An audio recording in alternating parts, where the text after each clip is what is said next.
Perfect. And I'll take the roll as we have it right now. And that is Bob Lyons, Don Knorr, Dan Ramsey, Terry Schaffner, Carl Stumpf, and I am missing Kendra Wokas and Gayathri Dina Karen. And I was not expecting Gayathri until maybe later. So All right, with so that, we're we do ready to have a go? quorum. Oh, sorry, Okay. Bob. Well, I'll call the meeting to order. Now you've got the recording going. We do, yes. Okay. Then we have a quorum and we can transact our business this evening. The first item of which is the minutes of January 23rd. This is Don, move we approve. Have a motion to approve the minutes. Is there a second to Don's motion? This is Carrie, I'll second. We have a motion and a second. Is there any discussion regarding the minutes? Hearing none, those in favor of the motion signify by saying aye. Aye. Aye. Those opposed, nay. The ayes have it and the January 23rd minutes are approved. Item 2 is Elmwood Avenue resurfacing plan approval. I don't know, Sean, do you want to go through this or do you want Sean Olsrud to, or how do you want to? I'll maybe give you the really quick overview. We rarely have brought before the committee plans for resurfacing because usually it's just milling off old blacktop, working around a few castings, changing out some curb and gutter that's maybe defective, and then repaving it. So it's usually a pretty straightforward project. In this particular case, with part of the project especially being in the downtown area, and even some of it being a little further east, there's been some interest in traffic calming features. And you have in the packets some recommendations from the PED Bike Transit Committee. We looked at those. Sean put together a memo. Sean Olsrud's on the call tonight. He's our project manager for this. And I'm just wondering, maybe the most efficient way to go through this is item by item in the memo based on the PED Bike Transit input. I think that's how I kind of thought we should do it too, so. So let me skip forward to that. We can always back up to drawings and zoom in as the case may be. I see that we do have quite a few interested residents with us tonight, so that's good. We can get some input also from them. Traffic calming tends to be one of those things that people love or hate, and there's not a lot of gray area. So getting some input would be a good thing. This is coming up on your screens, okay? Yes, mine. Good. Sometimes there's a little bit lag in there, so. So we'll just maybe go through these bullet by bullet. Sean, I'll maybe turn it over to you since you've had most of the discussions with the various aldermanic representatives and emails and whatnot. All right. Hello to all the residents. I'm, as Sean Stowski said, my name is Sean Olsrud. I'll be the project manager on the Elmwood Avenue resurfacing project. We did get some input from the Bike Ped Committee as well as a few of the alders for suggestions of traffic calming. We had looked at the possibility of marking bike lanes east of Park Street to the city limits. That ended up being something that we decided we could discuss later because it would involve possibly some changes to parking and a few other things that we wouldn't have time to get to, and it really just involves marking, painting of the pavement. So it is something we can look at down the road, but for right now, we're going to table that for this project. Well, or we'd recommend that, I guess. Maybe Yeah. we should get that. The Bike Ped Committee had a few suggestions for traffic calming. One of them, did we talk about the traffic circle at Park Street? That is actually something we would probably want to do the test like we did on, was it Bristol or Middleton? I think it was Middleton we did that on. Middleton. You know, we could look into doing something like that. It just so happens that that section of Park Street was resurfaced a few years ago, so it's actually not part of this project limit. We would be stopping just short of Park Street, jumping over Park Street, and continuing on down Elmwood Avenue. So that is something that can be discussed later as well. We did have part of the Bike Ped Committee's other suggestion was doing some speed humps. So we looked at the entire project limit. When we put a speed hump in, we have the speed hump that's 20 feet, but then we want another 20 feet on each side. Basically, we don't want to have a traffic calming right next to a driveway when somebody's backing out or pulling in that they're pulling up onto the hump. So you can kind of see where Sean's pointing there, the dark purple, and then we have the lines going out. That's basically the area that we would need. So west of Park Street on Elmwood Avenue, the driveways are staggered in such a way that we had no space to fit a speed hump. If we go down Elmwood Avenue, where Sean is showing there on South Gateway, those are two areas that we could potentially put some traffic calming measures. So we showed those on there. One of the other suggestions was a raised mid-block crosswalk on Elmwood Avenue between Bristol Street and Park Street. It's about midway. When we looked at that, we're unable to do that because the actual sidewalk ramp is also part of a driveway apron on the north side. So we're not able to raise that crosswalk.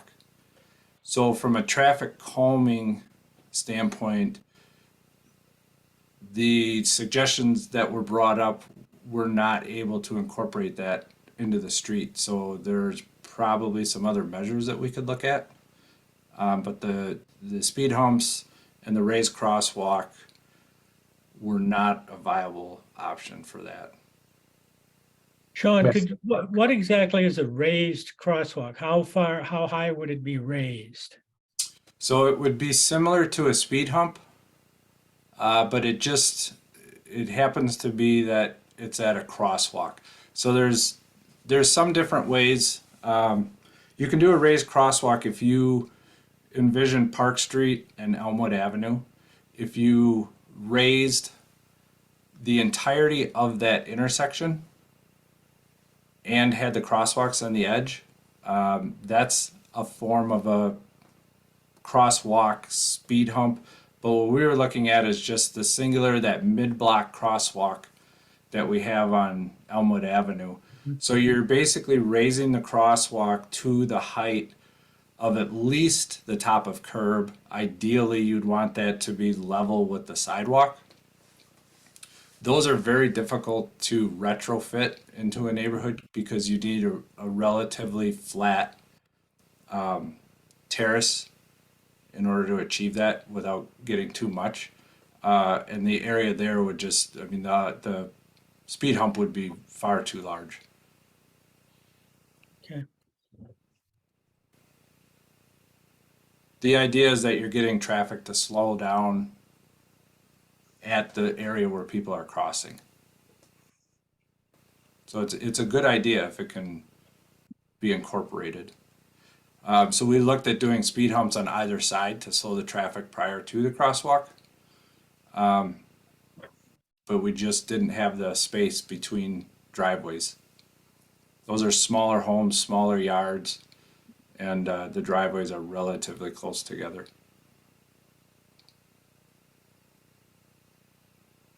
Okay,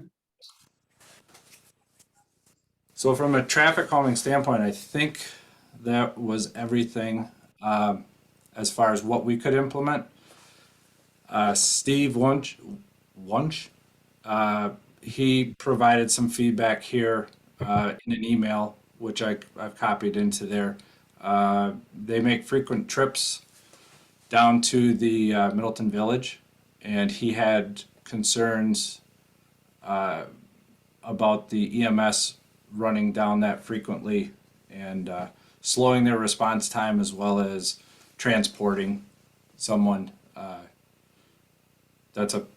Apparently that's a impact that's greatly felt in the ambulances. So that was Steve's input. If it can be avoided, he would appreciate that. And we did do some traffic counts. We've got them down there. So with the counts that we did in the study that we did, we didn't find anything that we would recommend needing traffic calming. That certainly doesn't mean there isn't the rogue 11 o'clock at night, person speeding down, or I think you'll always have that periodically, but we're looking at the 85th percentile here. And for the vast majority, we're under 30 miles an hour.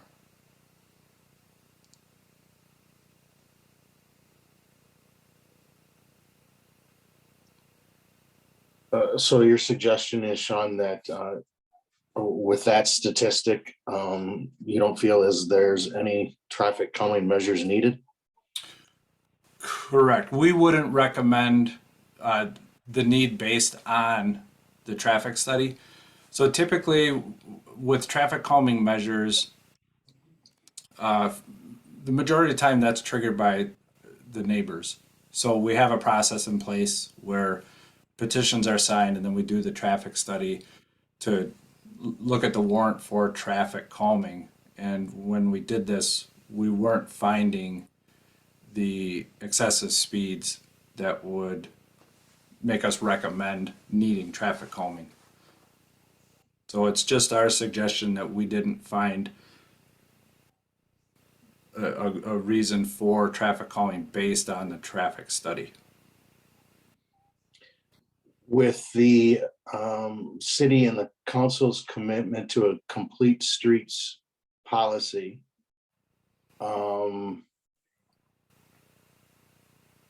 is there some point at which we redo these streets that the Bike and Ped Committee and the Public Works Committee sits down and figures out what it is, how it is that we redo these streets in light of the new policy?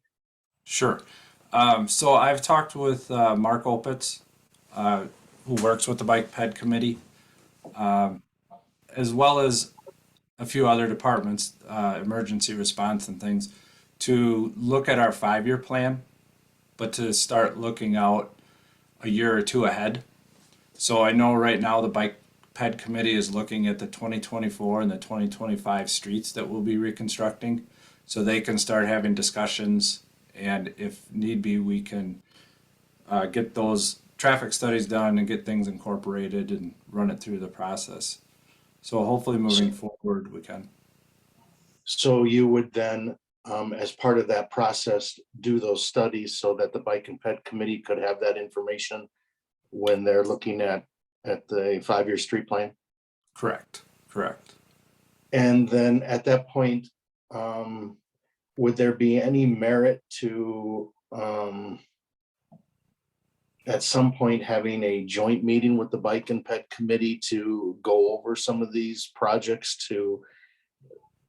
I think something gets lost when it goes from Bike and Ped then to Public Works, and there's not kind of a free flowing conversation between the two committees.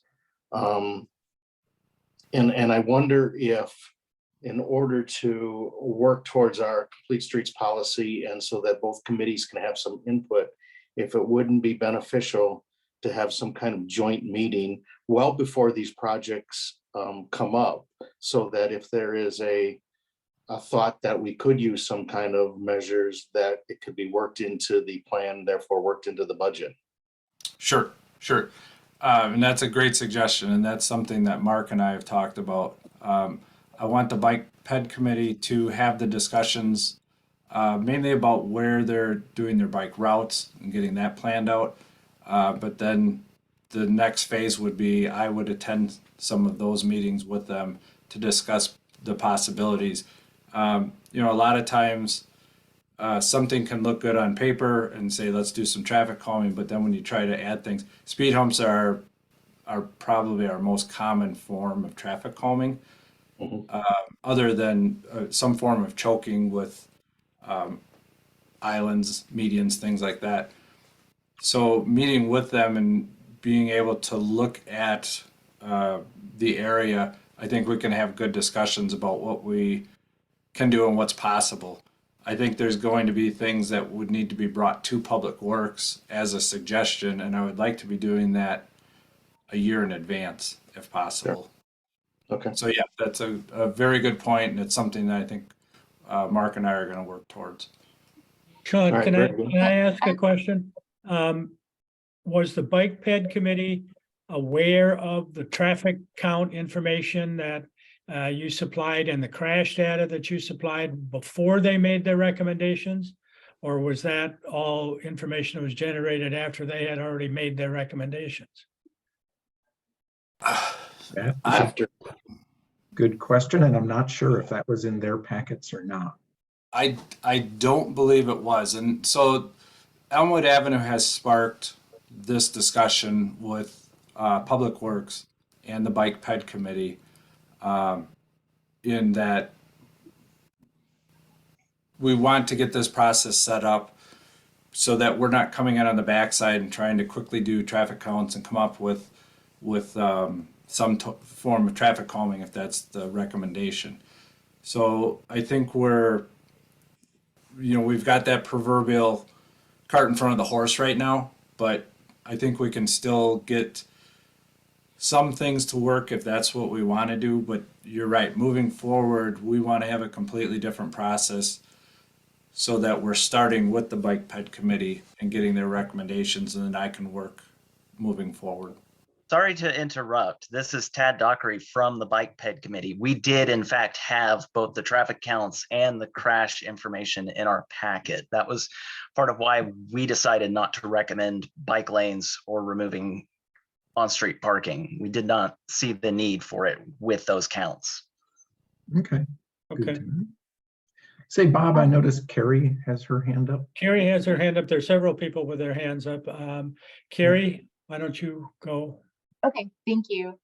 So I just wanted to understand, are we saying that there'll be no traffic calming measures implemented on Elmwood at all?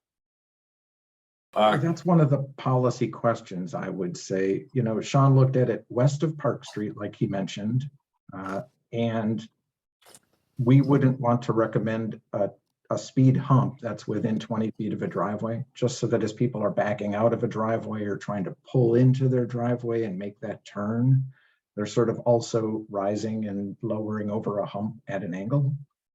What about the traffic circle though? I mean, there was an extensive study done, testing done. Is that also from the public works staff?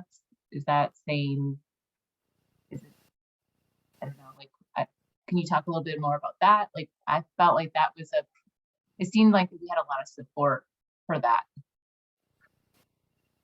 I think there was more support than dissatisfaction with that trial. I think the prevailing negative comments we heard were based on its size, you know, that if it were a little bit smaller, maybe it would have had better acceptance. We didn't look at that mostly because it hadn't been recommended by Ped Bike Transit and it can be retrofit later. You know, so some of these discussions, I mean, we just haven't had time to have a full neighborhood discussion before this project came up. And so, I mean, if there is a provision in the neighborhood traffic management program that the city can, on its own initiative with the project, just do these kinds of things. The way the NTMP came about, the neighborhood traffic management program came about, was that people really wanted this to be sort of a ground up movement instead of the city decided what's best for us and they went and built this. because that just makes it, I think, a little bit easier for the folks who don't like it to just disparage it, that it didn't have sort of ground support.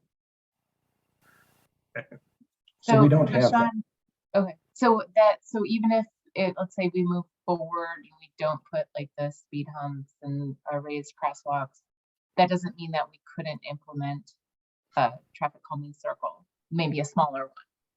It doesn't mean that, right? We can retrofit that. In a perfect world, we could just cut the asphalt and use that as our face form for new curb and just pour up against it. In an imperfect world, we might have to do some patching, but I've seen them in Madison where they just, cut the asphalt and then pour curb up next to it. Right. And Carrie, just to be clear, the intersection that we did the test on, it's not actually part of the project limits. The project limits stop just short of that intersection. That intersection would actually be incorporated into, I'm trying to remember now if we're 2024 or 2025 for the other section of next year. I think. So we'll be doing Parmenter to basically through Bristol. So that's when we could really incorporate that. And the speed humps that I am showing on Elmwood Avenue, that is something that can be retrofitted later on as well. That's really just a matter of picking the locations, going in, doing a saw cut on the asphalt, and then pouring concrete speed humps in there. So that's a pretty easy thing for us to retrofit later on. But at a cost of about around $6,000 to put them in. If we put them in and take them out, then we're probably going to spend another $3,000 or $4,000 taking them out. So, for me, it's important that we make sure we're putting them where we want them to stay. Okay, thank you. All right, we have two other people with hands up. Yep. So Tyler was first. I don't know who they are. I don't have names. Tyler Emmerich. I'm at 7320 Elmwood Avenue. Thanks for letting me jump on this evening. I know maybe the traffic count data doesn't warrant traffic calming measures, but I'll say anybody who wants to sit on my front porch with me any day of the week, I will sit there with you and we will see many cars speeding, driving inattentively, and rolling through stop signs, not paying attention all day long. And I know many of my neighbors feel the same way. For almost 2 years now, I've been talking with my alder in the city regarding street safety along Elmwood Avenue. The feedback from my alder in the city has been to plan, discuss, work ahead of time so that when the street is repaved, calming measures can be implemented and incorporated into the project. So based on the advice of my alder person in the city, I, along with many others from the neighborhood, have been doing just that. Had discussions with our alder and city staff members, provide feedback to the Ped Bike Committee. We've submitted an NTMP last summer with over 60 households, just between Parmenter and Park Street, 60 households in support of implementing some sort of traffic calming measures. Didn't specify any details, but just support, overwhelming support from the neighbors to implement traffic calming measures during this reconstruction process. Last summer, the city paid for an intern as well as paid for temporary traffic calming measures to be put on trial. Over a dozen households volunteered their time and efforts to install those, remove them, monitor them. The intern put together a great presentation with data, recommendations.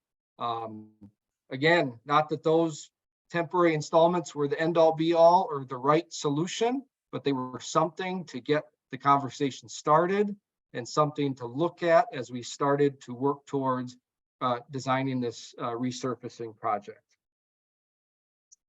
Throughout these many months, the message many of us have conveyed has been We believe there's an issue. We would like the city to work at implementing traffic calming measures. We're not the experts. We don't know what specifically. We have ideas and suggestions, but we want the city and the staff to look at traffic calming measures as part of this project. And we're now at the point of finalizing the project, and it appears that the response is mostly crickets. Respectfully, Sean just a few minutes ago mentioned as he talked about the memo with the lack of traffic calming measures. He said, quote, "There's probably other measures we could look at," unquote. I mean, I thought that was part of planning ahead for these 2 years. That was part of the traffic neighborhood management plan that we put together last June and submitted to the city. Regarding the specific details of this project, I know that the crosswalk mid-block between Bristol and Park is in a weird location, and the bump outs that were temporarily installed, I mean, that didn't work. That wasn't the right solution. But boy, just what about installing bump outs and pedestrian islands at closer to either end of the block? Signage to calm down between the either ends. What about moving that crosswalk about 30 feet or so to the east between the two pedestrian walkways? Right now, the crosswalk just connects up to the north pedestrian walkway. The south pedestrian walkway that cuts through the block from Elmwood to Hubbard is east of that. Well, to my uneducated eye, you can move the crosswalk a little bit east between those two and potentially have it elevated, or maybe not, and maybe there's not enough room, but it's certainly out where you could maybe do a pedestrian island or install some signage anchored to the road mid road there, like we've done elsewhere, where we're doing a traffic calming measure there. But there's other ideas, other alternatives. That crosswalk's in a bad spot. Why can't we look at moving it? Those are just a couple ideas. The frustration I have is it doesn't seem like much thought went beyond just speed bumps and the raised crosswalk. So I'd ask the Public Works Committee not to approve the design as is, but to explore incorporating other ideas, other suggestions, the vast array of other traffic calming measures that can be implemented during this reconstruction process. Thanks. Thank you. Janine was next. I don't know who is next here. Yes, Yeah, Janine, nice Janine job. is. Thank you. Thanks everyone for being here, for all of your time and effort. I know that this work, there's a lot of it, and you probably only hear from residents when we feel strongly in one way or another. So I wanted to thank you ahead of time. Similar to Tyler, tonight I would request that the Public Works Committee not approve the Elmwood resurfacing plans as presented for a few reasons. The surfacing plans are not consistent with Middleton Common Council approved guidance on infrastructure, namely the Sustainable City Plan, the Comprehensive Plan, and the Complete Streets Plan. I can go into more detail there, but I think we all have access to them and can read up on exactly what, where this resurfacing is inconsistent. Elmwood Avenue from downtown Middleton through into Madison is a designated bike avenue. And the absence of bike lanes is inconsistent with how it's designated currently. And so that's a problem, obviously. The agenda suggests that, much like Sean said, it's not speeds necessarily, but it's inattentive driving that are resulting in crashes, right? It's the traffic calming measures that's putting things in people's sight of view that is going to change those driver behaviors. It's infrastructure. And that's another reason to prioritize traffic calming measures and deliberate initiatives the first time, right? Because I know that we've talked a lot about something that can be added after the fact, but I think as a resident who has participated in the process, much like Tyler for the past 2 years, I feel nervous about doing anything if we're not going to do it right the first time, right? Because getting this done, paying those additional dollars with small budgets It's just not going to happen, right? Like, let's be honest. And we need things in people's eyesights. Similarly, you could come hang out on my corner and watch people just use Elmwood as a racetrack, right? All the way from the Beltline, off the Greenway, through to Park Street, and beyond. It just, they're not going 30 miles per hour most of the time. And I appreciate you have data. So sorry, Sean, if I'm not intending to attack by any means, but That's they're all going right. real fast. Tyler mentioned that the neighborhood supports traffic calming measures. We are working on density, right? Middleton Station, we have zoning in the pipeline that's going to make it possible to add ADUs. We're only going to see more traffic on these streets. And so as a resident, I'd really prefer that we, again, just do it right the first time. We're just going to see more cars down here. And we want that, right? For these businesses, we want there to be more cars on Elmwood. So let's put in infrastructure to make people safe, to comply with this complete streets. And I think the final thing that I would add is if you have children in the district, you know that if you live on Elmwood and your child goes to an elementary school, they don't get busing. They're required to get themselves there from kindergarten to 4th grade. So we have 5-year-olds walking and crossing streets. And if you have a 5-year-old, you know that their brain is not capable of managing all of that information, right? So we need infrastructure to make it possible for them. It's the same thing with the middle school and the high school. We're requiring our kids, the district requires our kids to get themselves to school. Obviously, if you have a parent who can drive them, that's great. But that's making an assumption, right? As a diversity, equity, and inclusion consultant, we're making assumptions that parents are available, that they have the means to get them there, all sorts of assumptions, and that's not consistent with the complete city, the complete streets policy. So for those reasons, I would advocate for us not to move forward. If budget is an issue, let's pause and let's make a really good plan, something that we can stand behind, not something that we have to come back and modify after the fact. And I get it, it's going to push back other schedules. Believe me, been there.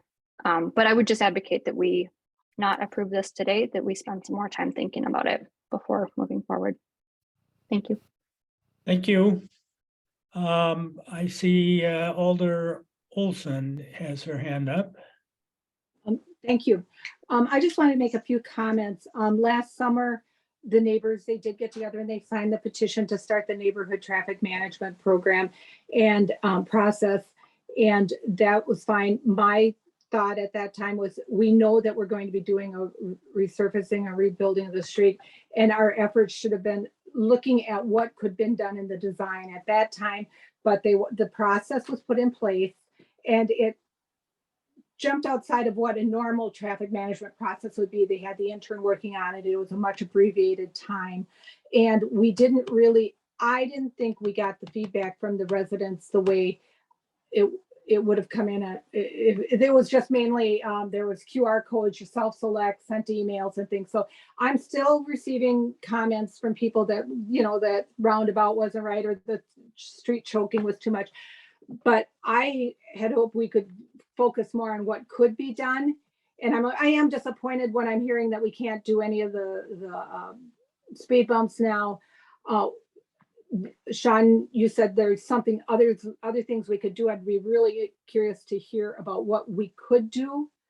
And my question too is where that crosswalk is, shouldn't there be some public right-of-way that goes with that? I'm looking at the DCI map and it looks like there's no public right-of-way from where that crosswalk is to cut through University. And I'm just really surprised by that. It wasn't that long ago where they added that driveway. Was it vacated and allowed to be put in there? Is that an actual approved driveway, or is that something that was just added by the homeowner?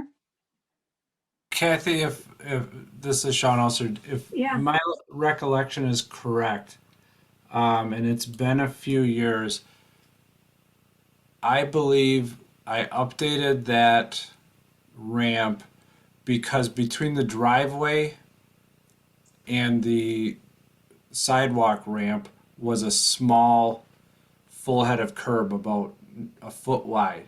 Uh-huh.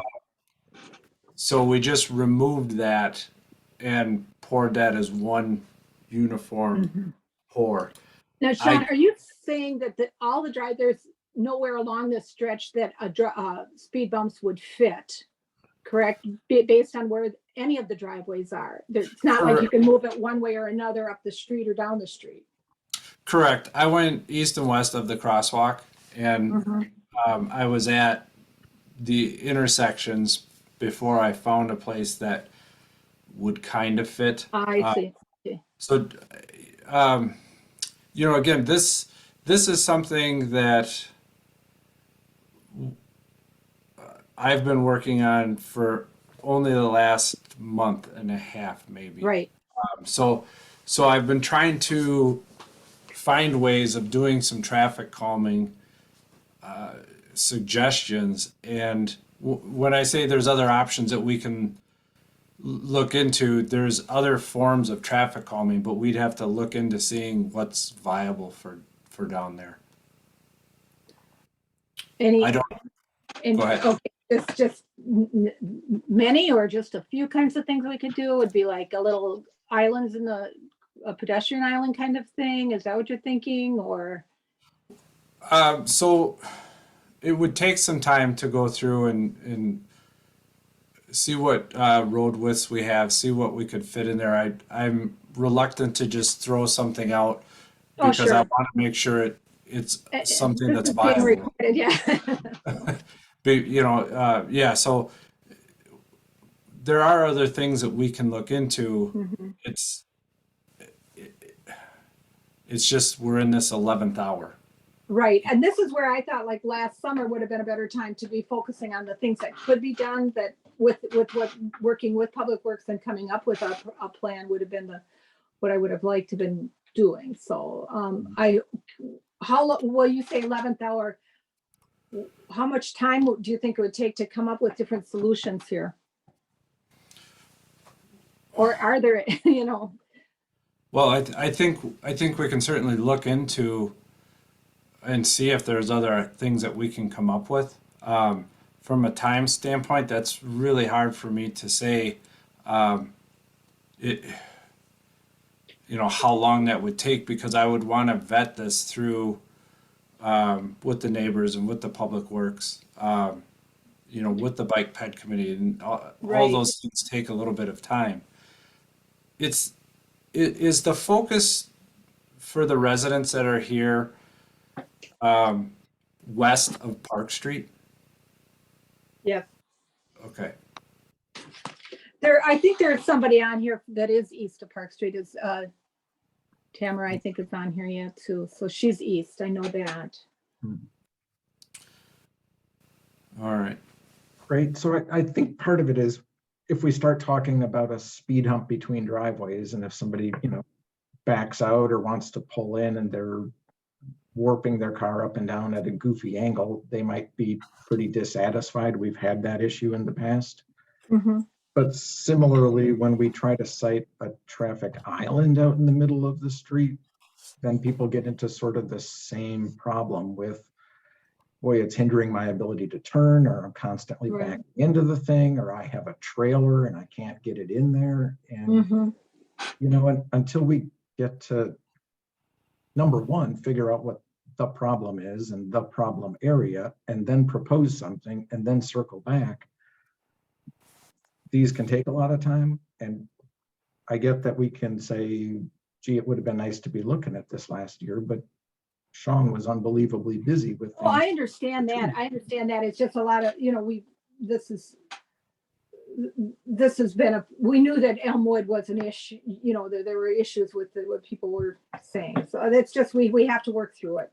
And Exactly. I agree what we should wait and come up with a plan to help with this, with the traffic, especially complete streets. We want to make sure that we're doing this right.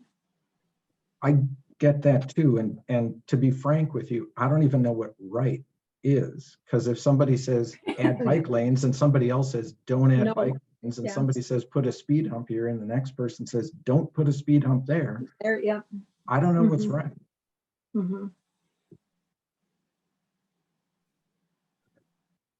Well, we have several other people with their hands up, although I don't have names in front of them. So with the, at least on Yeah. my screen, the gentleman that's at the top of the screen.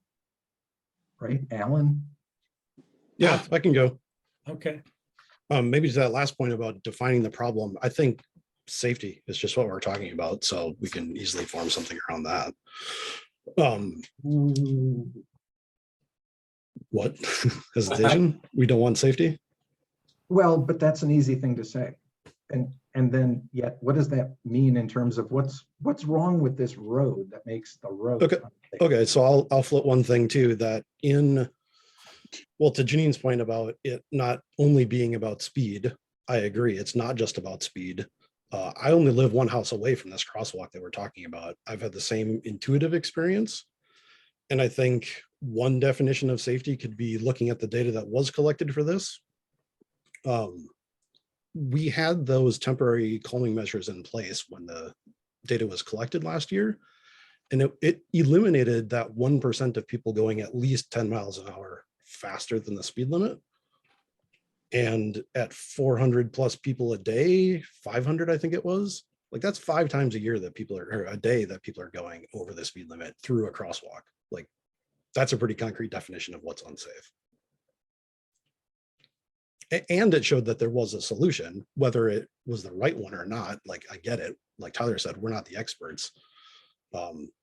I was in St. Louis, they put big concrete balls in front of crosswalks and that provides physical safety, but I'm not the professional. I just know that there's a problem. We have a pretty good definition of part of the problem.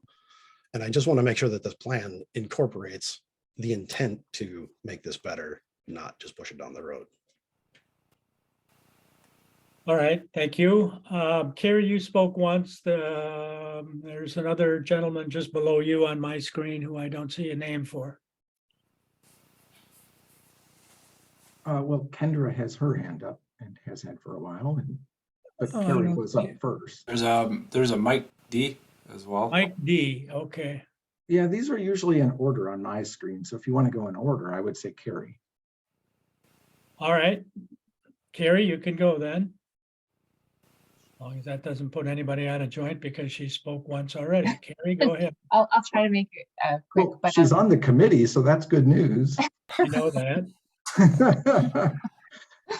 So is Kendra. I have a couple questions for Sean and Sean. If we were to just defer this road project, just put it, it seems like what I've been hearing is we need more time to evaluate options. And what I'm hearing from the neighborhood is this is an issue, and we've been hearing that for quite some time. That they want to see more traffic calming measures. And I think as a committee and as a city, that's a goal of ours too, right? We've been talking about that as a committee for a long time as well with every road project. So just wanted to ask if we, just not proceed with resurfacing at this point, could we put it back on the schedule for next year? Is there some changes we could make so that it would allow us more time to get it right and Sean, I know what you're saying with right, but to implement some traffic calming measures that make the most sense for the situation that we have. Carrie, oh, go ahead. Well, I was just going to say there are a couple of things at play, one of which is the city's budget. So if we defer this for a year, right, then that means we're not going to be doing a road project, a resurfacing road project this year. We could do this one next year, but the one that had been programmed for next year goes to the following year. So it all just sort of goes backward by a year, which is fine if that's what the city wants to do. The other way to do it would be to put new pavement down here and then come back and retrofit things. I don't think we would lose an awful lot in terms of time or money to put something in later, even if we have to retrofit it a bit. But if the goal is to try to fall back and redesign something and get public acceptance and committee acceptance, I think we'll be into a bad time of bidding and maybe even beyond construction for the year. So and we don't have maybe like another project that we could replace this with. I know sometimes we're shifting projects? Right, so, I guess, so we're looking at about a $650,000 project for this reconstruction or resurfacing. That is a third of our budget for 2023. It takes a very long time to get to where we are with Elmwood Avenue. So to say, well, let's go do another street, it's just, it's an impossibility. I mean, that's the only way I can put it. To pull a street like from next year and say, we'll do this one this year, we wouldn't be able to pull it together. Bumping a project out, even if we said, let's just not do this and let's bump it out till next year, the ripple effects on our 5-year plan and our overall health of city streets, I mean, this is a lot of square yardage to defer to another year. So I think it would be difficult to maintain the projection that we've created over the past 6 or 7 years by deferring this project. Sean did suggest, and I would concur, we can put down asphalt, we can update our intersections with new ADA ramps. Any of the traffic calming measures, we can implement for next year if we want to take a year and figure out the traffic calming. I would rather do that than to try to speed this through over the next 2 months and try to get the project done. I would rather do the project as is. If the Public Works Committee says we'll commit to doing some traffic calming for next year, we can implement those. Okay, I just thought I'd ask. Thanks for explaining that. All right, Kendra, Yes, thank you. And I'm going to dovetail a little bit off of what Carrie had said, because my questions kind of go in line with hers. I'm glad, Sean Aldrud, that you were able to clarify that you're okay with the retrofitting, because I was a little unclear as you were going through about cutting asphalt and curbing and doing this. So I just want to hear from both Seans that retrofitting is a viable option. It might require a bit more budget after the fact, because these are things that are coming in after the, outside of the 560,000 that's already budgeted, which we don't actually have anything that would go in now. We don't have budgeted for anyway. We'd have to find those. So the idea of putting it off for a year and retrofitting these traffic calming measures in doesn't affect our budget as we have planned, correct?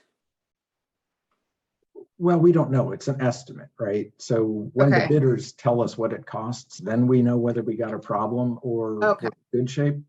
So Okay. it would have been possible if the committee wanted to say, oh, put in a speed hump Okay. over by Maple Street, right? We could bid it as an alternate and then find out if we can afford it or not. Got it. Okay. Thank you for clarifying how that works in the budgeting and bidding process, because I was a little unclear on that.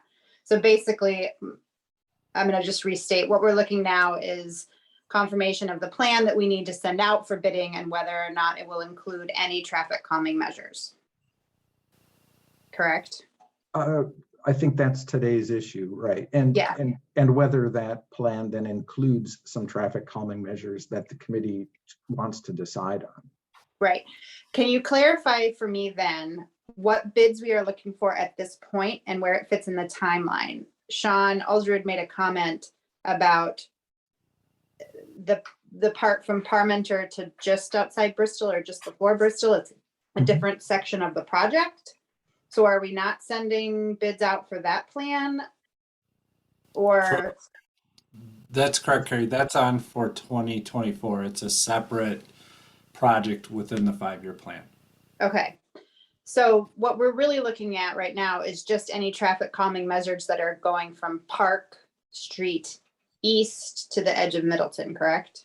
Nope, sorry. Nope. Bristol. From Bristol east. Bristol Okay. East. Yep. Which is, so that includes that sidewalk. Okay.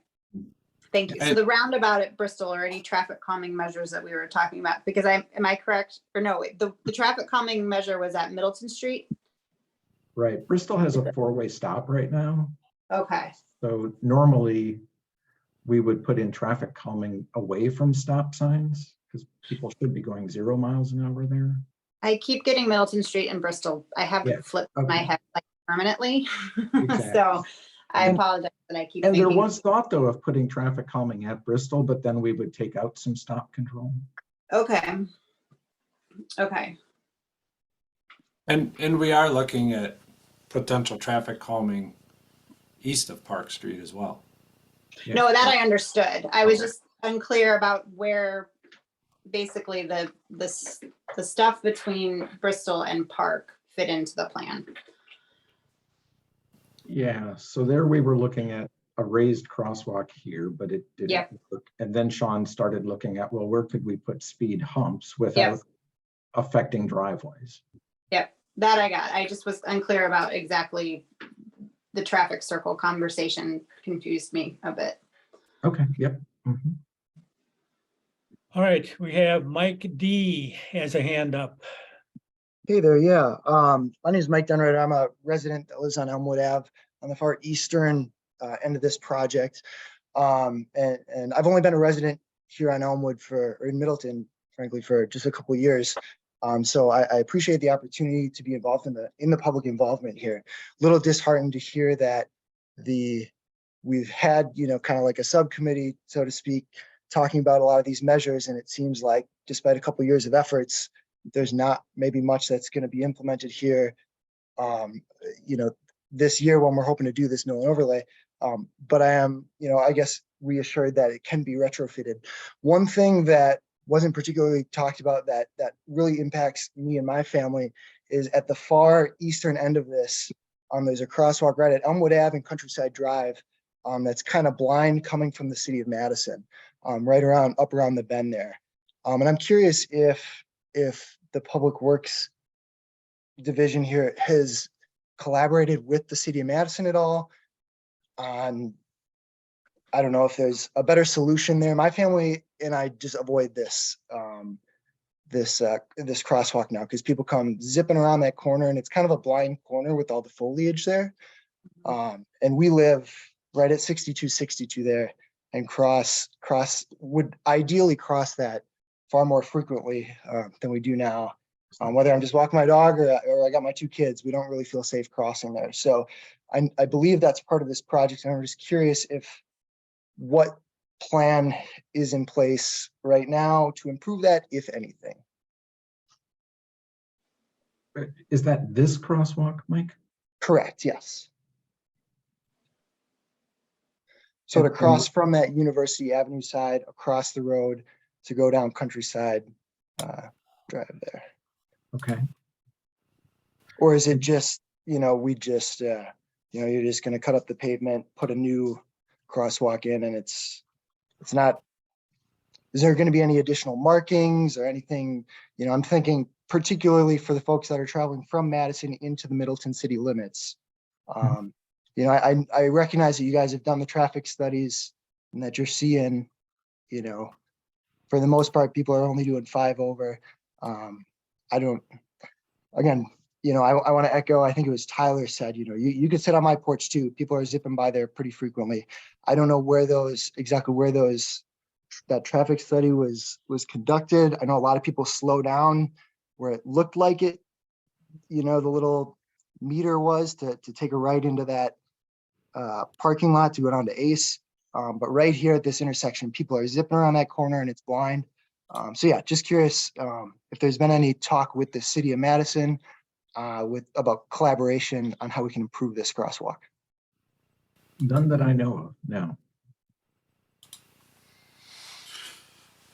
Yes, I'm showing about 230 feet from that crosswalk to what would be the apex of that curve, but closer to Madison. So from a sight distance standpoint, we can look at how much time at what speed, but we haven't looked into any of that. Okay. Yep. Again, just curious. That's a big concern for my family. So I would appreciate you looking into it if it's a possibility. or if there's anything that I can do to help with that process, I'm happy to do it. All right, thank you, Mike. We have one more hand up, but I have no name for it. Tim, Gary. Tim Gary, okay, or Gary Tim.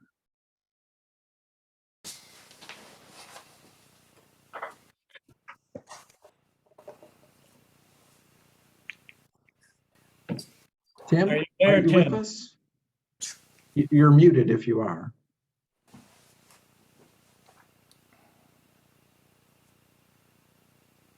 I show you unmuted now, but we cannot hear you.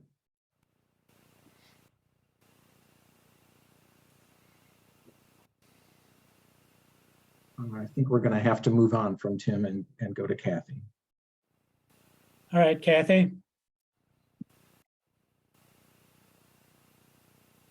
We lost Kathy too. I'm sorry, I was muted, my bad.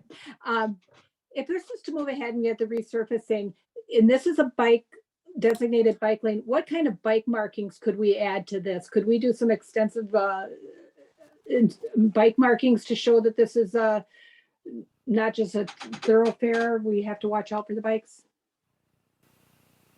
Well, our normal bike lane markings, are like you'd see on Parmenter Street or on Branch Street, Right. which are other collector class roads with painted bike lanes. The trade-off on those, and Park Street for that matter, the trade-off with those was parking on one side of the street. Right. I was thinking more like Sherrod's, and I think Tad Dockery, if he's still on, he might be able to talk more about this too. He knows a lot of the different things, but those kind of markings, not in street saying share the bike, share the lane, share the, bike lane, bikes use this lane. We had heard from Mark Opitz that the Sherros seem in disfavor now. They were kind of the hot item for a while, and I don't know if it's that they had low acceptance from drivers or weren't in an ideal spot or weren't clear to people, but they seemed like they're just not favored anymore. Well, I'm not so much worried about how the drivers view them as how if they help with the bikers getting through and pedestrians stuff. Yeah, and it's a fair question as to whether they've had some reasonable effect on, do drivers stop driving into bicyclists? I don't know if anyone has before and after data on that because of the presence of Sherros. I just got the impression like for a while they were, well, if you don't have room for a bike lane, put in Sherros. And now it seems to be, well, it doesn't do any good, so why put them in? Yeah, well, a new resurfaced road doesn't slow traffic down, but maybe markings might help something in the interim. So just throwing it out there. Thank you. All right, I see no more hands up. Thank everyone for their input. And now it is the committee's turn. What would you like to do with this committee? There seemed to be a consensus to want to postpone doing any of the traffic calming features and fit them retroactively, but keep this project on tap for the resurfacing portion of it.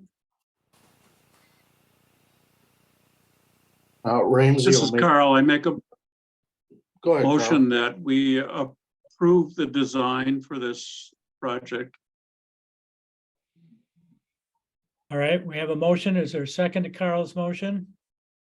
Ramsey will second it with, and this is going as a recommendation to Finance and Council.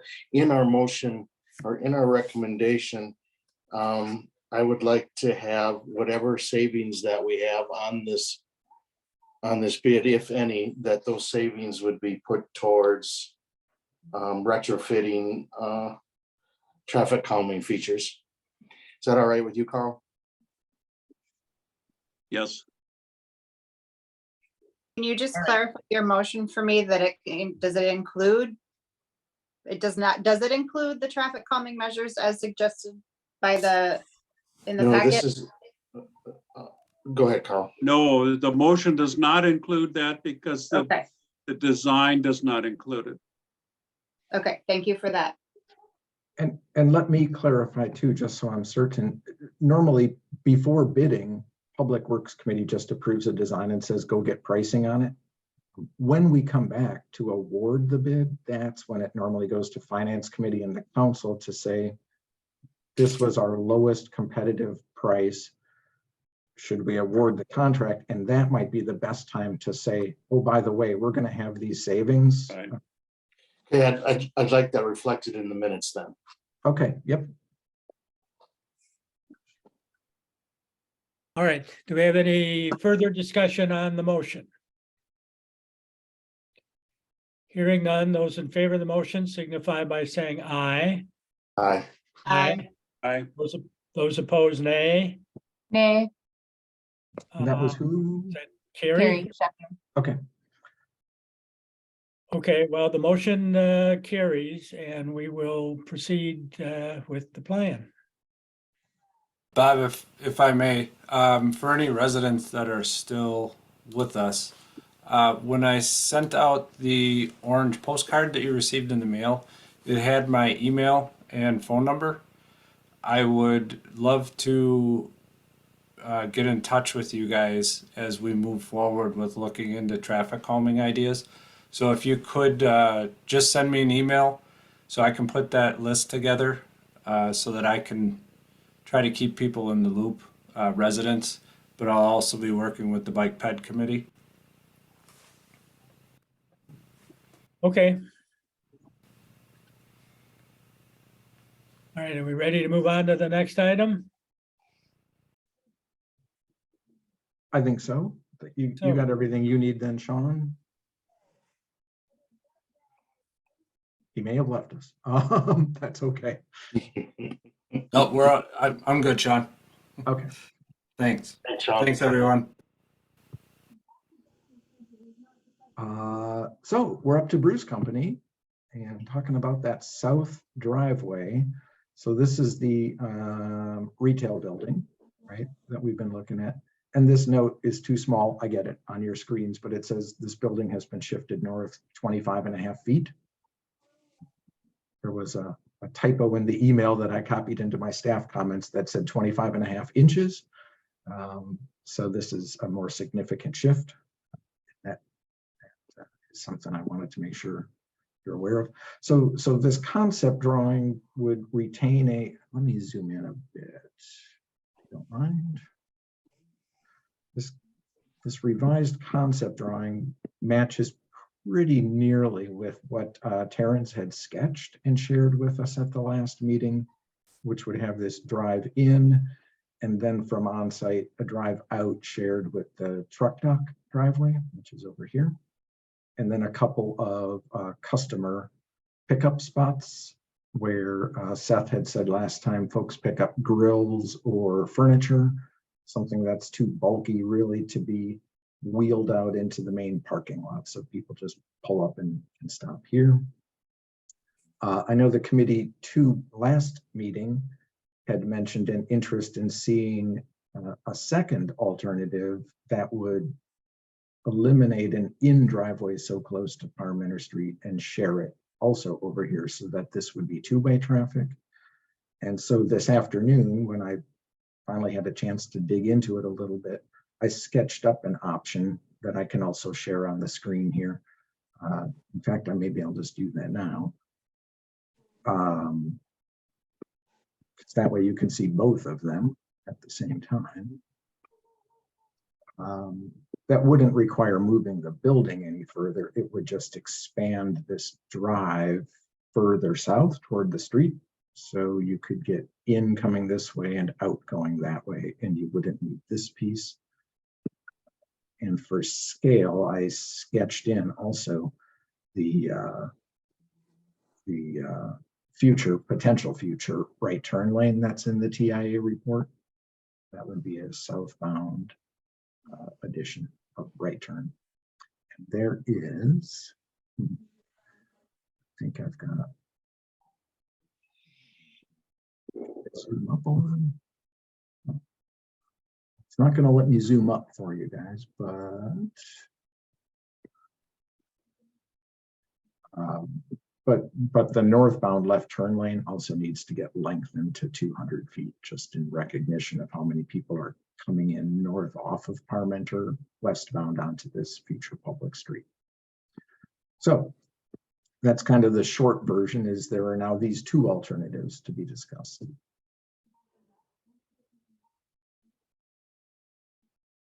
This is Terrence Wall. I just would jump in here for a minute. That's on the line. And if they were to accept this compromise, which, but I mean, your drawing, how you drew this, Sean, is very helpful to see this. If Bruce County is to accept this, they would like to see two things happen. One, that the turn lane on Parmenter be funded with the same TIF that the new street is going to be built with. And two, Sean, would you think instead of just 20 feet there to the parallel parking, you see that little 20-foot square? Here? Yeah, right there. Yeah.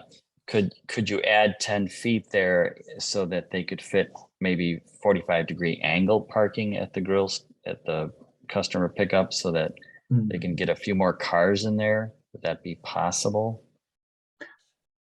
It's a fair question, and I haven't thought about that. Part of what I don't know, because it wasn't in this drawing yet, was where the future right-of-way line is proposed.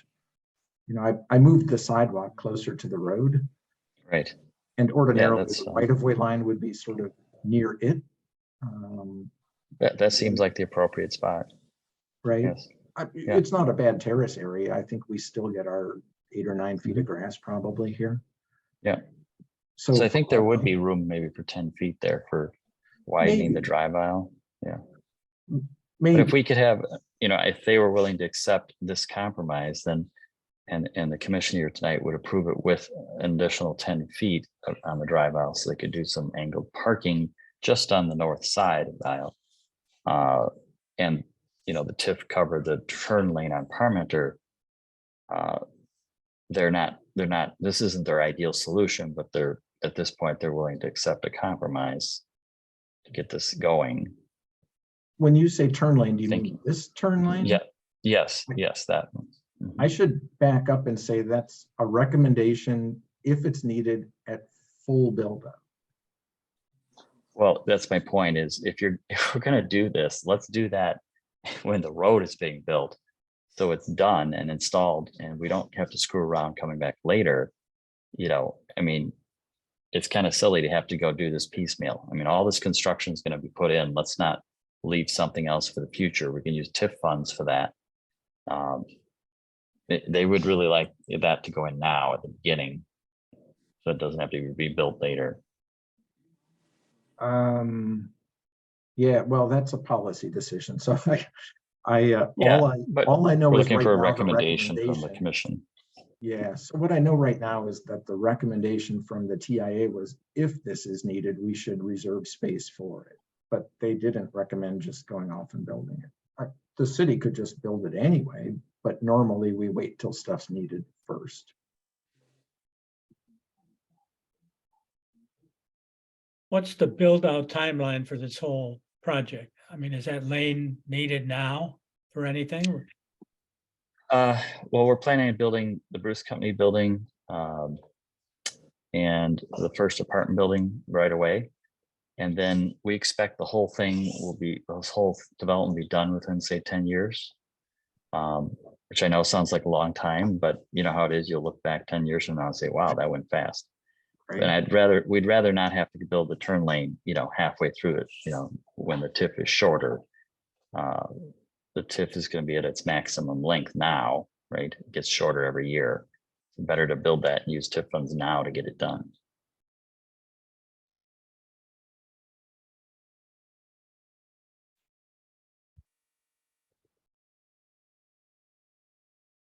All right, committee, any questions, comments? How would you like to proceed? I definitely, Sean, I like this option that you proposed, kind of getting rid of that, the one way in, right? So that's, just to clarify, that's what you're proposing, right? That's why the red line is drawn across. So there wouldn't be the one way. Yeah, this just wouldn't be here in sort of the alternate option. Right, because I think that was kind of a major concern, right? Like that kind Preference. of eliminates that concern.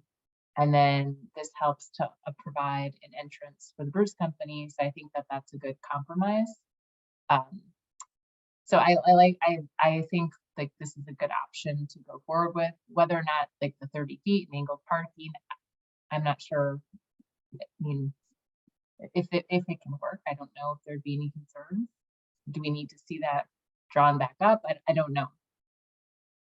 Like, does it need to be evaluated, I guess?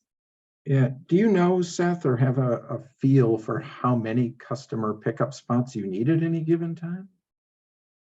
What you got to keep in mind is not only customer pickup spots, but it's also the landscape sales office, so the design studio.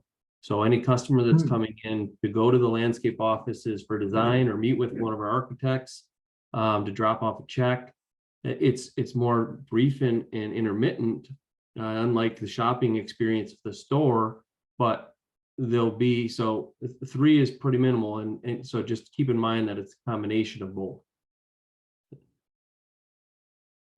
Okay. So there will be more 3 additional parking than the 3 stalls would be beneficial. I mean, we could draw it up, but I'd like to see the commission approve this with the angled and the extra width approved with it, and then we'll just run the details by city staff for approval. Making sure it complies with all the rules. I would err on going with the wider driveway anyway, because when I look at this, that's basically a U-turn, turning right in, you're doing a full U-turn. I don't know, when most people go to the garden store, they don't take their compact car, they take their SUV or truck. And so I'm just thinking you've got 20 feet for, cars aren't getting any smaller. So I would err on the side of making that driveway wider, even without the angled parking. It just seems like a really tight right turn into a driveway to me. With just the 20 feet. Safety vehicles, is there certain standards for a fire truck to come to be able to access and get it out? That's similar. You're exactly right. It's a great point. Bigger trucks, people with trailers, but even as you get bigger and bigger with other vehicles, it does get tight. Yeah. Right. They'd have to review this anyway. But that's a good point. John, what does it take to get that future right turn lane? I mean, I think from a safety point of view, makes sense to me. Yeah, well, again, that's a city decision. Normally, we wait until something's required before we build it, but the city could decide that they'd rather expedite that. But it's not a terribly tricky thing to take out some curb and add extra pavement.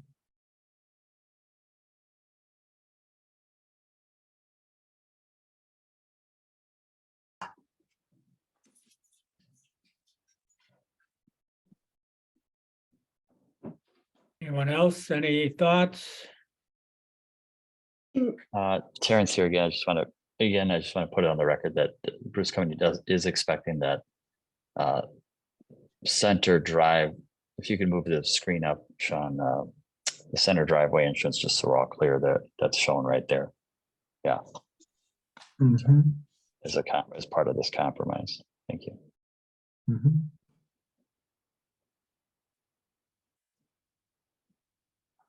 So Sean, are you open to a motion of accepting it with these minor modifications that they would resubmit to staff for final blessing or approval? I would say the concept of it, yes. Okay. And so I'll make that motion, but I would also include in it the right turn lane would be hopefully added by the city. Not hopefully, but would be. Okay. Because I agree with Terrence on that respect. to build it now, and then all of a sudden, I know how apartment buildings go, suddenly 2 years down the road, all of a sudden you need it, and then you're ripping up what you just installed. That's a side comment. That's not part of the motion. Right, we have a motion. Excuse me, is there a second to Don's motion? This is Carl, I'll second.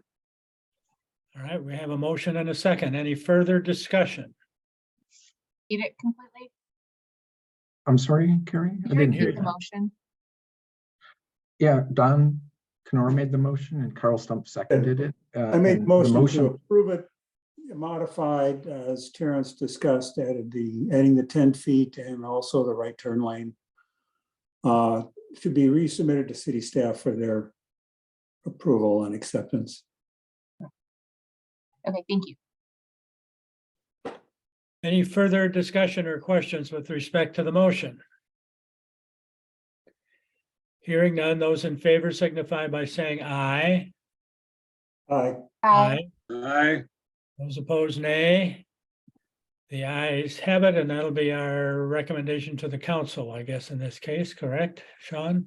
Well, this is still in design issue, but we'll be back and forth with the plan commission because this is just one of the site elements.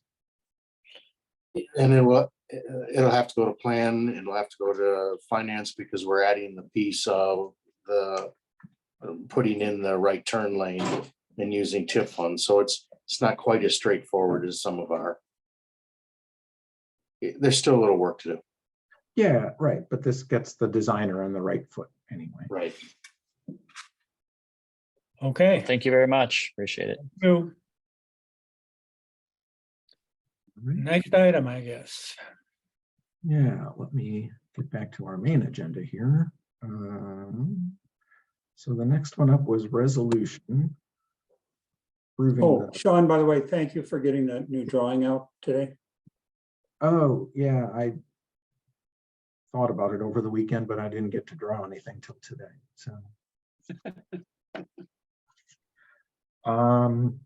So the next one up is our project plat for Parmenter Street. Now, this is the section of Parmenter Street north of Century Avenue up to near Greenbrier Road that we want to reconstruct.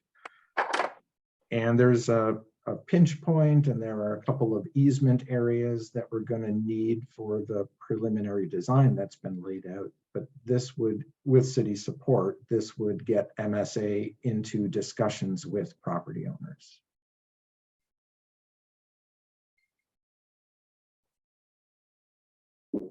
And this would be then a recommendation to the council to approve the project plat for those real estate interests and the relocation order that goes with it.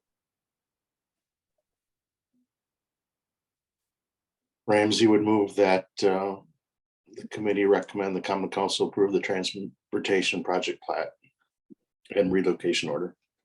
Okay. Second to Dan's motion. Don, It's Carl, I'll second. 2 seconds. Oh, hands on buzzers. I think I got Don. Just by a nose.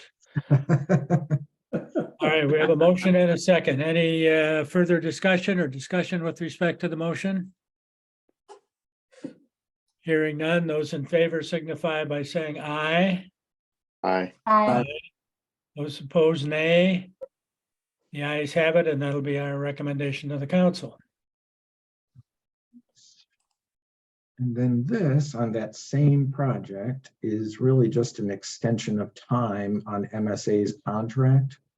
It was set to expire March 31st, 2023, unless we took action. They said, of course, they would continue providing services consistent with their scope. Still, ordinarily, I like the agreement to say that. And so this is just brought forward for extra time. I will make a motion that we recommend to finance and the council to approve the amendment to the agreement with MSA Professional Services to be extended through March 31st, 2024. We have a motion. Is there a second to Kendra's motion? Ramsey will second. We have a motion and a second. Any further discussion? Hearing none, all those in favor of the motion signify by saying aye. Aye. Aye. Those opposed, nay. The ayes have it, and that's what we will recommend to the council. All right.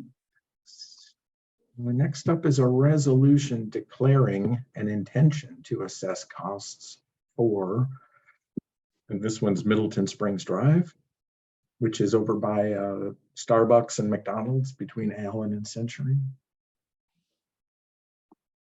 And this would just be the start of the assessment process for that. I think at the next meeting, we'll have the plan set. Can you just clarify, Sean, how you picked this? Is it part of the 5-year plan kind of thing, or is this come up as an ad hoc need, or how was this street determined?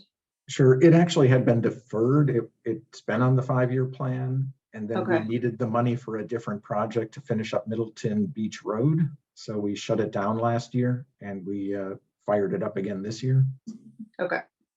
Yeah, this road isn't terribly in need. It floods. It's good that we're doing this project. Yeah, so, and as part of it, we're trying to put in a drain tile field because, well, Middleton Springs isn't accidentally named. And that sidewalk along the road constantly is full of ice. Oh.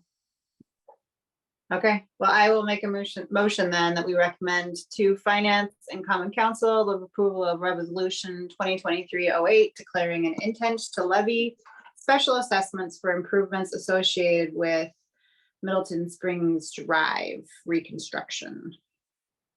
Have we a second to Kendra's motion?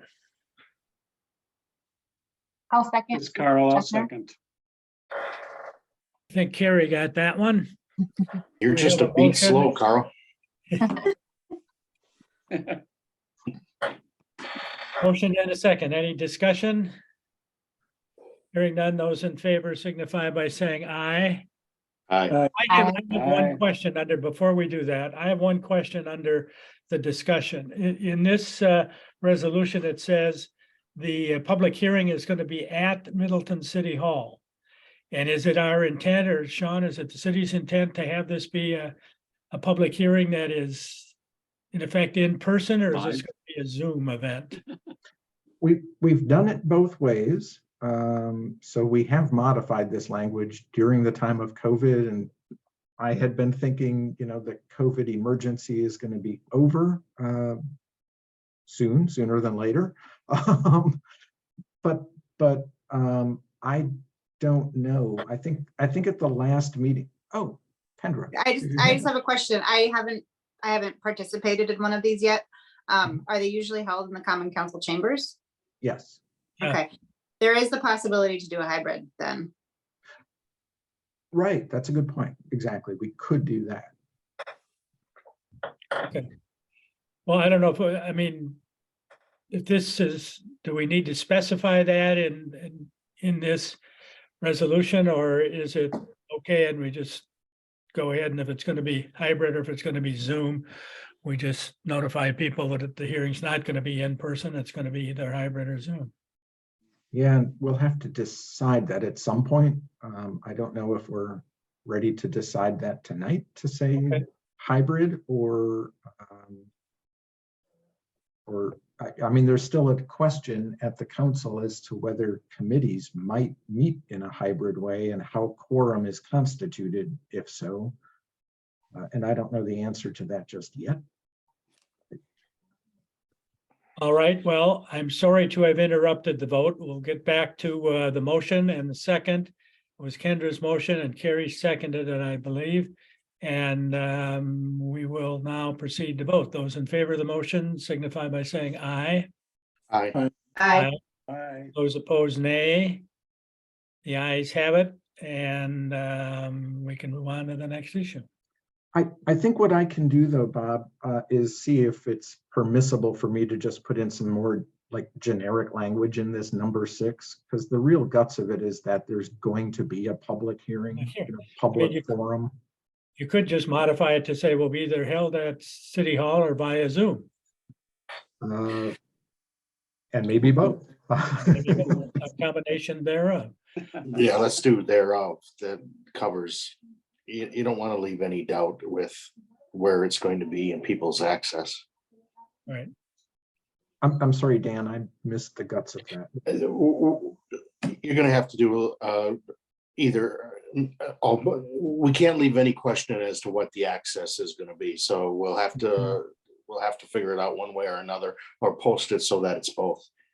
But if we're ambiguous, people are gonna have there may be somebody that doesn't get to participate because they misconstrued the public hearing. Absolutely.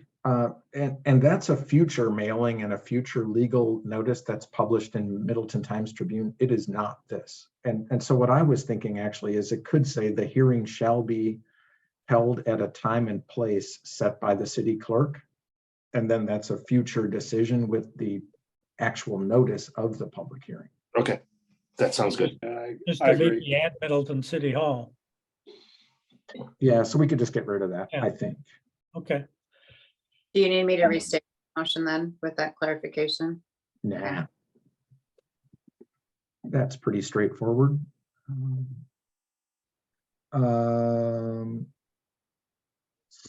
Oops. So then the next up doesn't actually have any attachments. It's just a recommendation to set the date of the public hearing, which is recommended as March 27th, 2023 at 6:30 p.m. So it'd be the top of the agenda on March 27th for the public hearing for this project. I'll move, we approve that resolution. All right, we have a motion. Is there a second to Don's motion? It's all yours, Carl. You know, my problem is that I am on my phone so everything is delayed. Sure. My computer sound system is not working.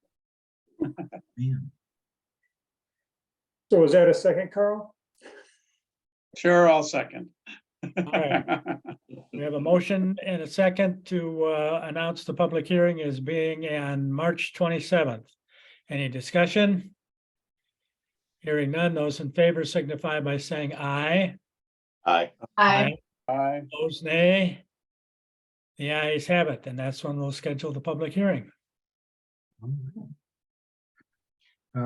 So the next one is also a declaration to levy assessments for a project. And this one is finally Pleasant View Road from Blackhawk up to University Green, which is that road north of Highway 14.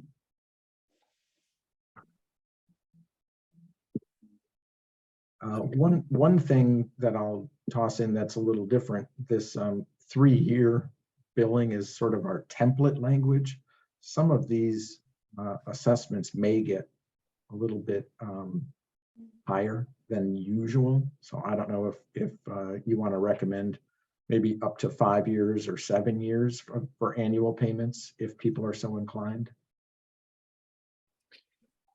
Would they be consistently higher? Or would some of them be within the realm of normal?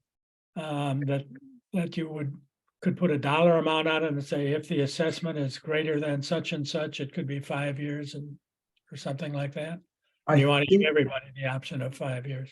I think we have to do the whole district with one set of rules. Okay. So if anybody's going to get more time, I think we have to allow everybody. Now, there is interest on that, so it's not free. Yeah. But it gives them that option. Okay. What do you, committee, what's your thought about that? Seems.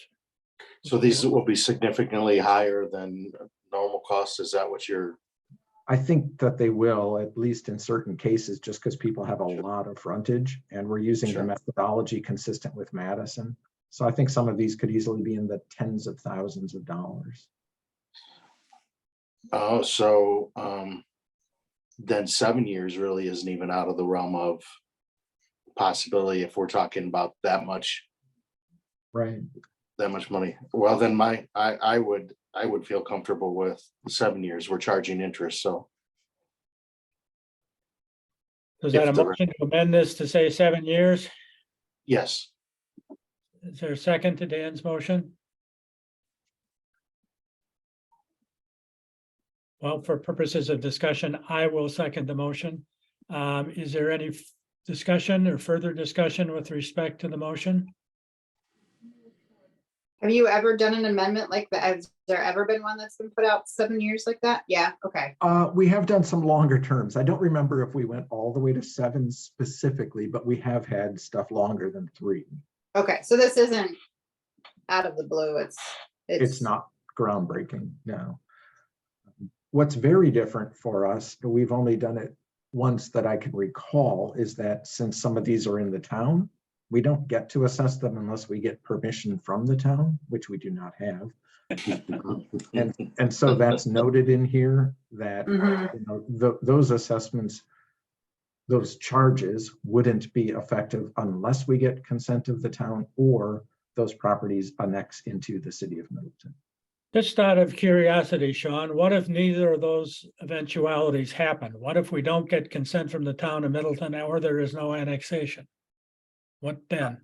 Then we don't get paid back. Swallow it. Yep. And that 7 years gives us time to either get consent or get annexation. Does No, that push that time? that's beyond the 7-year limit. The 7-year limit is just a financing term. Okay, so that doesn't include any sort of assessment. Correct. So it could be 30 years from now, somebody says, oh, I'd like to annex into the city. Then they would have this charge with some interest. All right, any further discussion? We're voting on the amendment of changing 3 years to 7 years. All those in favor signify by saying aye. Aye. Aye. Aye. Aye. Those opposed, nay. The ayes have it and the amendment is approved. Now we've got to vote on the resolution as amended, I believe. Someone wish to move that? Oh, I thought that included the 7-year in the original motion from Dan. Oh, I thought he was just making a motion to change. Bob asked for a motion to amend, so I will now make a motion to recommend to Finance and Council the approval of Resolution 2023-10 As amended. as amended. Okay. All right, second to that motion. I'll second. All right, we have a motion and a second. Any further discussion? Hearing none, all those in favor of the motion signify by saying aye. Aye. Aye. Those opposed, nay. The ayes have it, and we will so recommend. All right, I think we have one item left, Sean, do we not? Yeah, and that would just be setting a date for this public hearing. And the recommendation for that is to do it on March 13th, 2023 at 6:30. All right, and we should make the same little amendment to that to leave the at City Hall portion of that out of the, they leave it open so that it can be determined later as well, right? Well, that would be in this resolution, but I'll just make that change as Yeah, okay. as a matter of housekeeping. You already did.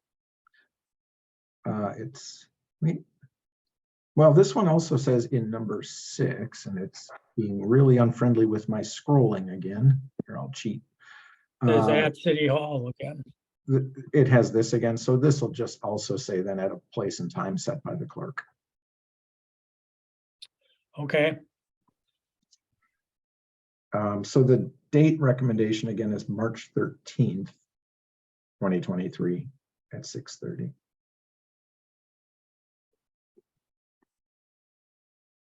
anybody wish to move this? Any questions about it?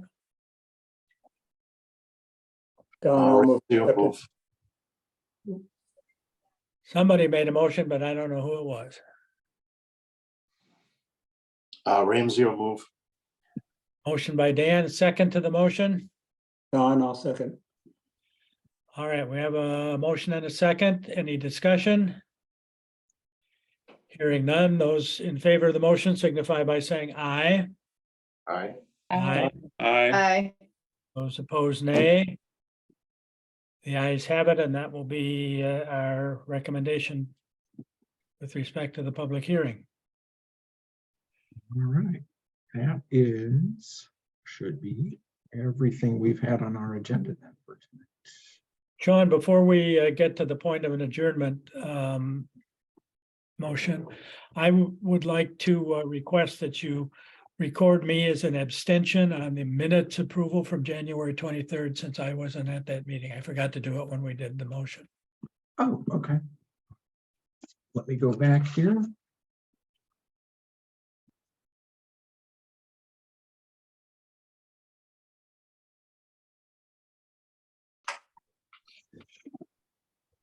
Very good. Apologies for jumping in late. I was on the golf committee meeting. Oh, okay. I think you joined us right at the beginning of the second agenda item, Kendra. I think I did. I missed the minutes. I know that, but Yeah. Okay. Very good. All right, I think the time has arrived. If somebody would like to act on it. I will move that we adjourn. This is Kendra. I have a motion to adjourn. Is there a second? I'll second. It's Carrie. We have a motion and a second. Any discussion? Hearing none, those in favor signify by saying aye. Aye. Aye. Anybody opposed? The ayes have it and we stand adjourned. Thank you all for a fairly long but productive meeting. And we'll see you in a couple of weeks.